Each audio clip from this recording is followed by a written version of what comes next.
আসসালামু আলাইকুম। ফিনএক্ট একাডেমি কর্তৃক আয়োজিত আজকের এই ক্লাসে সবাইকে স্বাগতম জানাচ্ছি। বিবিএ অনার্সের বিভিন্ন বিভাগের শিক্ষার্থীদের একটি কমন কোর্স রয়েছে, সেটি হচ্ছে প্রিন্সিপালস অফ ফাইন্যান্স বা ফাইন্যান্স কোর্স। এই কোর্সের একটি চ্যাপ্টার রয়েছে, সেটি হচ্ছে যে রিস্ক এন্ড রিটার্ন। এই রিস্ক এন্ড রিটার্নের একটি প্রবলেম আজকে আমরা সলভ করার চেষ্টা করব। আমরা প্রথমে প্রবলেমটি একটু দেখে নিই। এখানে বলা আছে, two stocks A and B have the following returns under the different economic condition. তিনটা ইকোনমিক কন্ডিশন দেওয়া আছে, সম্ভাবনা দেওয়া আছে, রিটার্ন এ দেওয়া আছে, রিটার্ন বি দেওয়া আছে। রিটার্ন এ কে ধরি আমরা আর এ এবং রিটার্ন বি কে ধরি আমরা আর বি। ওকে, তাহলে আমাদের এখন কি কি করতে বলেছে, আমাদের আমাদের রিকোয়ারমেন্ট কি? রিকোয়ারমেন্ট হচ্ছে, এক নম্বরে করতে বলেছে expected rate of return both project. Expected rate of return বের করতে বলছে। তারপরে আমাদের স্ট্যান্ডার্ড ডেভিয়েশন বের করতে বলছে এবং ভেরিয়েন্স বের করতে বলছে, এবং which stock is vulnerable. Vulnerable মানে হচ্ছে কোন স্টকটি বেশি ঝুঁকিপূর্ণ, এটি আমাদের বের করতে বলছে। সো আমরা স্টেপ বাই স্টেপ করার চেষ্টা করব। প্রিয় শিক্ষার্থী বৃন্দ, তোমরা যদি ভিডিওটি না টেনে স্টেপ বাই স্টেপ আমি যেভাবে সমাধান করব, তোমরা মনোযোগ সহকারে দেখো, দেখলে ইনশাল্লাহ আশা করি এই ধরনের যত প্রবলেম আছে তোমরা খুব সহজেই সলভ করতে পারবে। তো আমি প্রথমে বের করব requirement, required one, expected rate of return. Expected rate of return, expected rate of return. So আমরা জানি এক্সপেক্টেড রেট অফ রিটার্ন হচ্ছে কি, আমরা ডিনোট করি আর বার দিয়ে। তাহলে আর বার এ ইকুয়াল টু, সূত্র হচ্ছে যখন সম্ভাবনা দেওয়া থাকবে summation R I into PI equal to, এখন আমরা এটা মান বসাবো। তো আর এর মান হচ্ছে আমাদের দেওয়া আছে 25, 15 অ্যান্ড 5 -5। তাহলে 25 ইন্টু এটার সম্ভাবনা হচ্ছে 0.3। তাহলে 0.3 প্লাস, এবার দ্বিতীয়টি যেহেতু সামেশন আছে এই কারণে আমরা যোগ দিয়ে দিয়ে করবো। দ্বিতীয়টি হচ্ছে 15 গুণন 0.4 প্লাস তৃতীয়টি এবার -5 গুণন 0.3। সো আমরা যদি এটা ক্যালকুলেশন করি তাহলে আমাদের এখানে আসে 7.5 প্লাস 6, এটা প্লাসে মাইনাসে মাইনাস হবে, -1.5 ইকুয়াল টু হচ্ছে আমাদের 12%। 12, লাস্ট আমরা পার্সেন্টেজ দিয়ে দেবো। ওকে, এবার আমরা বের করবো R bar B. So R bar B যখন বের করবো, একই ফর্মুলা আমাদের, summation R I into PI. Summation R I into PI. তাহলে এবার আমরা আর বার বি এর মানগুলো আমরা বের করি। আর বার বি প্রথমে আছে আর রিটার্ন, রিটার্ন বি এর মান দেওয়া আছে 18%, 25% এন্ড 0%। তাহলে 18 ইন্টু 0.3, কারণ 18 রিটার্ন তখন আমার সম্ভাবনা হচ্ছে 0.3 প্লাস, এবার দ্বিতীয়টি হচ্ছে আমাদের 25 ইন্টু 0.4 প্লাস 0 ইন্টু 0.3। সো এটা যদি আমরা ক্যালকুলেশন করি তাহলে এখানে মান আসে 5.4 প্লাস হচ্ছে 10 প্লাস এটা 0, তাহলে হচ্ছে 15.4%। তাহলে আমরা এক নাম্বার রিকোয়ারমেন্ট করে ফেললাম, এক্সপেক্টেড রেট অফ রিটার্ন আমাদের হয়ে গেল। এবার আমরা যাব দ্বিতীয় রিকোয়ারমেন্টে। তাহলে আমাদের আর বার এ বের হলো কত, আমরা একটু লিখে রাখি। আর বার এ হচ্ছে আমাদের, 12%, 12%, অ্যান্ড আর বার বি হচ্ছে আমাদের 15.4%। এটা আমরা লিখে রাখলাম, কারণ আমি স্ক্রিনটা মুছে ফেলে আমরা রিকোয়ারমেন্ট 2 করবো আমরা।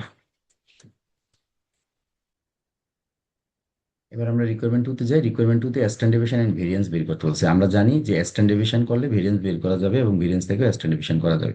তো আমরা প্রথমে ভেরিয়েন্স বের করতে পারি, স্ট্যান্ডার্ডেশন যে কোনো একটা বের করতে, আমরা ভেরিয়েন্স বের করি মনে করো।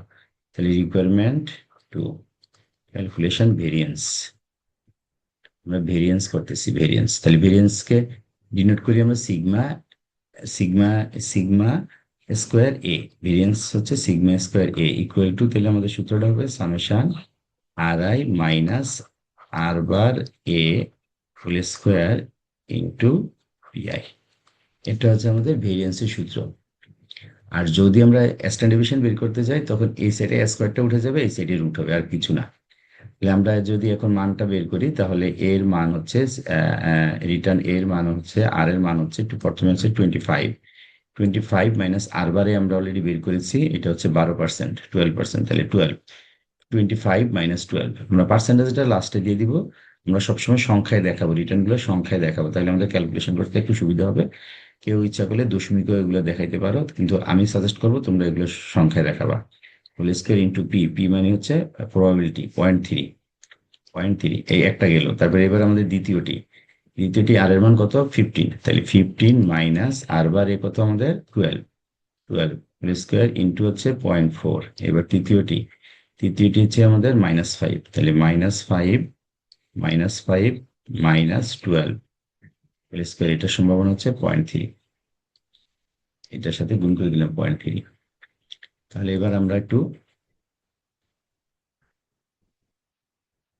তাহলে 25 মাইনাস 12, তাহলে 25 মাইনাস 12 হয় 13, 13 দিয়ে স্কোয়ার করবো, এটার সাথে 0.3 গুণ করবো, তাহলে এটার মান আসে 50.7, প্লাস দ্বিতীয়টির মান আসে হচ্ছে আমাদের 3.6, অ্যান্ড লাস্ট ওয়ান ইজ 86.7। এখানে কিন্তু -5 -12 হোল স্কোয়ার ডিভাইডেড ইন্টু হচ্ছে 0.3, তাহলে -5 -12 হচ্ছে -17, -17 কে যখন আমরা স্কোয়ার করবো তখন এটার ভ্যালু কিন্তু বা মান কিন্তু প্লাস হয়ে যাবে। হ্যাঁ, এটা খেয়াল রাখতে হবে। তাহলে তিনটা যোগ করলে হয় আমাদের 141, তাহলে আমাদের সিগমা স্কোয়ার বা ভেরিয়েন্স হচ্ছে আমাদের 141। তাহলে এটাকে যদি আমরা স্ট্যান্ডার্ড ডিভিশন করে ফেলি, স্ট্যান্ডার্ড ডিভিশন প্রজেক্ট এর স্ট্যান্ডার্ড ডিভিশন, ভেরিয়েন্স থেকে স্ট্যান্ডার্ড ডিভিশন খুব ইজিলি বের করা যাবে। তাহলে স্ট্যান্ডার্ড ডিভিশনটা কি, স্ট্যান্ডার্ড ডিভিশন হচ্ছে সিগমা ই। তাহলে যেহেতু সিগমা স্কোয়ার এ হচ্ছে আমাদের 141, তাহলে এটাকে আমরা এই সেটে আমরা স্কোয়ার উঠে দিলাম, তাহলে এই সেটে রুট হয়ে যাবে, তাহলে √141, √141 এর মান হচ্ছে আমাদের 11.87, আমরা লাস্টে পার্সেন্টেজ দিয়ে দিব। তাহলে এটা আমাদের সিগমা এ স্কোয়ার হয়ে গেল। এবার আমরা একইভাবে করব sigma B, sigma square B.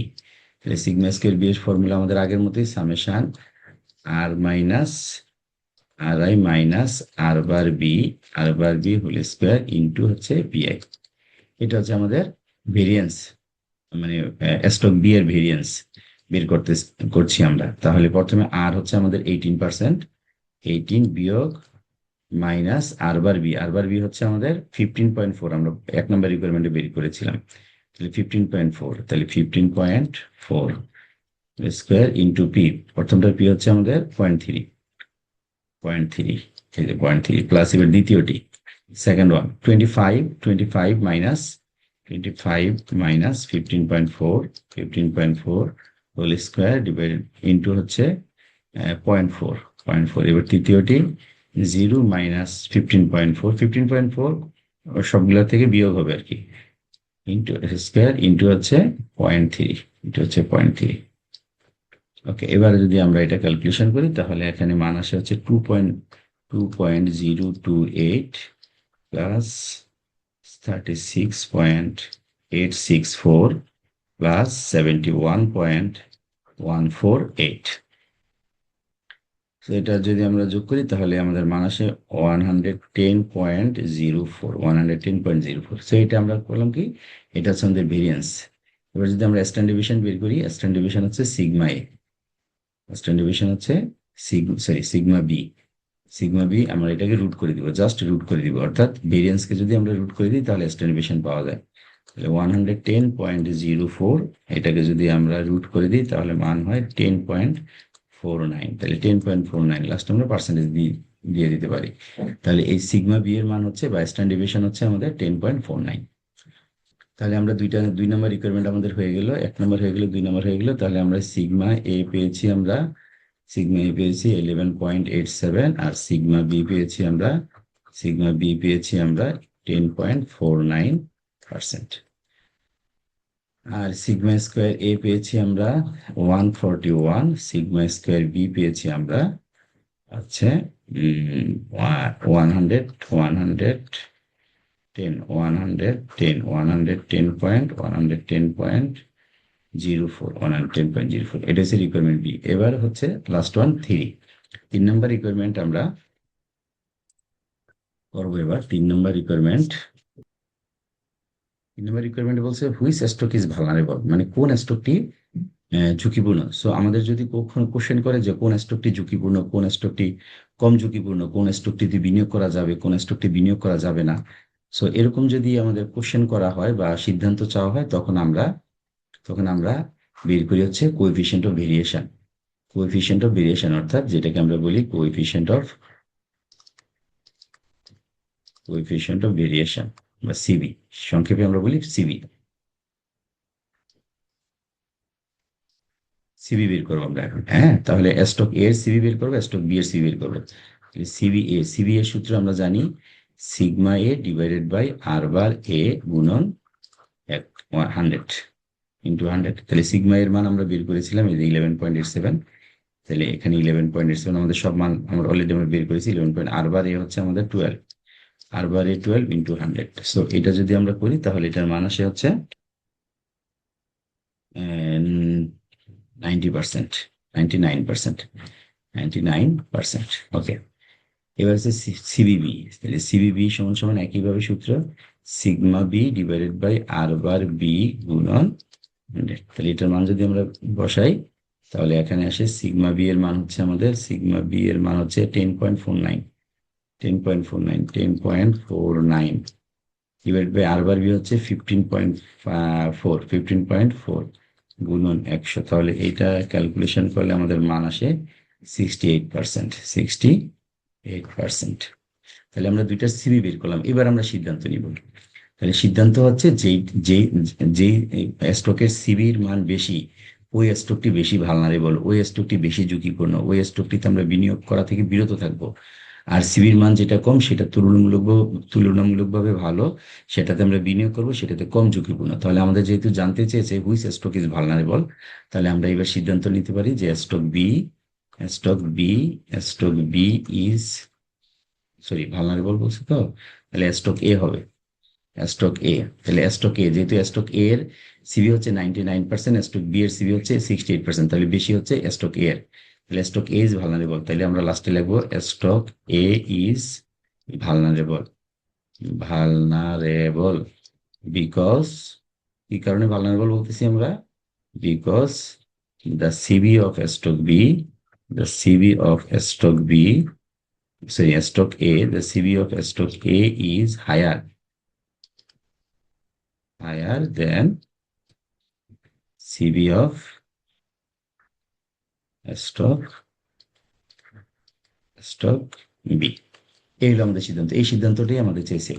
এখন কথা হচ্ছে যদি এ নাম্বার রিকোয়ারমেন্ট নাও চায়, বি নাম্বার রিকোয়ারমেন্ট নাও চায়, শুধুমাত্র 3 নাম্বার রিকোয়ারমেন্ট, অর্থাৎ 1, 2 মনে করো কোশ্চেনে রিকোয়ার্ডে নাই, কিন্তু শুধুমাত্র 3 নাম্বার রিকোয়ারমেন্ট চেয়েছে, অর্থাৎ হুইচ স্টক ইজ ভালনারেবল, তোমার কাছে সিদ্ধান্ত চেয়েছে যে কোন স্টকটি ভালনারেবল। তাহলে এতক্ষণ যা করেছি সব করতে হবে, কারণ এই হুইচ স্টক ইজ ভালনারেবল এই সিদ্ধান্ত নিতে গেলে আমার সিবি এ লাগবে, সিবি বি লাগবে। তো সিবি এ করতে গেলে আমার 1 নম্বরে যেটা আমরা বের করেছি যে এক্সপেক্ট রিটার্ন আর বার এ লাগবে, আর বার বি লাগবে। তারপরে আবার সিবি এ করতে গেলে আমার সিগমা এ লাগবে, সিগমা বিও লাগবে, অর্থাৎ ভেরিয়েন্স না করলে হবে। ভেরিয়েন্স থেকে স্ট্যান্ডার্ড থেকে ভেরিয়েন্স, এটা ইজিলি বের করা যায়। সো আমাদের কাছে যদি শুধুমাত্র জানতে চায় যে কোন স্টকটি ভালনারেবল, কোন স্টকটি বিনিয়োগ করা যাবে, কোন স্টকটি বিনিয়োগ করা যাবে না, এরকম সিদ্ধান্ত চাইলে আমাকে সব কিছুই করতে হবে। অর্থাৎ এখানে 1 নম্বর রিকোয়ারমেন্ট, 2 নম্বর রিকোয়ারমেন্ট করে তারপরে আমাকে সিবি বের করতে হবে। তাহলে সিবি বের করে আমি দেখবো যে যেই সিবির মান বড় সেই সিবিটাই বেশি ভালনারেবল, বেশি ঝুঁকিপূর্ণ। আর যেই সিবির মান কম, অর্থাৎ কোএফিসিয়েন্ট বেশি, ভেরিয়েশন যে স্টকের কম, সেই স্টকটি আমাদের জন্য তুলনামূলকভাবে ভালো, সেই স্টকটি আমরা বিনিয়োগ করতে পারবো। আজকে যে প্রবলেমটি আমরা সলভ করলাম, এখানে মূলত ইকোনমিক কন্ডিশন এবং প্রবাবিলিটি, মূলত হচ্ছে প্রবাবিলিটি দিয়ে যদি কোনো সমস্যা আসে তাহলে আমরা এইভাবে সলভ করব। এইরকম অঙ্কই আরেকটা পদ্ধতিতে আসতে পারে, সেটি হচ্ছে সাল বা সময় দেওয়া। যদি সাল বা সময় দেওয়া থাকে তাহলে কিভাবে প্রবলেমগুলো সলভ করব সেই, এটি আমার আরেকটি ভিডিওতে দেওয়া আছে। এটার ওই ভিডিওটির লিংক আমি ডেসক্রিপশন বক্সে দিয়ে দিব, যাদের প্রয়োজন হয় দেখে নিবে। আশা করি যদি ওই ভিডিওটি দেখো তোমাদের উপকার আসবে। সো এইরকম যদি প্রবাবিলিটি দিয়ে যদি কোনো প্রবলেম আসে তাহলে তোমরা এভাবে স্টেপ বাই স্টেপ যদি ফলো করো তাহলে ইনশাল্লাহ যে কোনো প্রবলেম আসলে সলভ করতে পারবে।